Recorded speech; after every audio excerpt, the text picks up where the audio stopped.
So I'm just going to talk a little bit about transitioning your beds. So here we are, July 4th, and here on the coast, we are not done planting. So a lot of people think that you plant your garden in the spring and then you're done and you kind of harvest and that's it.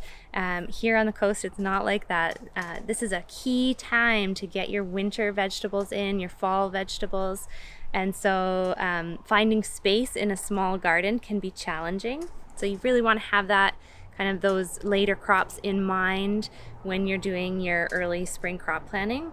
But really what you want to do is you go into your garden and you look at what's coming out, like if you have peas that are finishing or lettuce, spinach, things like that that are done. Now you want to be thinking about what to sow or transplant right away. So in this bed here, up until last week, it was potatoes. And so we pulled out all the potatoes, or most of them. We left a couple. So we have I think we had about 20 pounds of potatoes in this little area. And then right away, I had already started seed of peas. So this is a soup pea called Golden Harvest that I got from Salt Spring Seeds. And those went right in.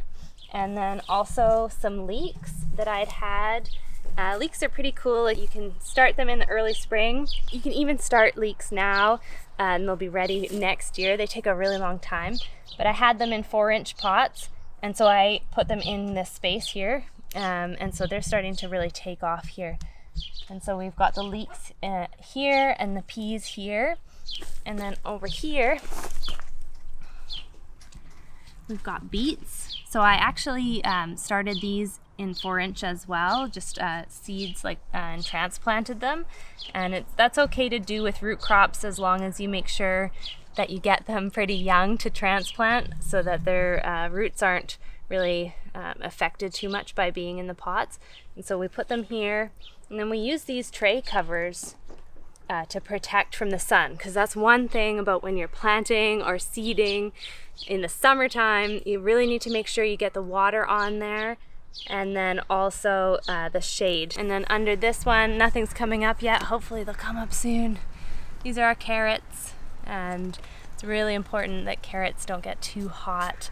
So it's good if you can plant them on a shady, cool day, a cloudy day. And so it's getting a little bit late. We're past Carrot Day, which is Canada Day, July 1st.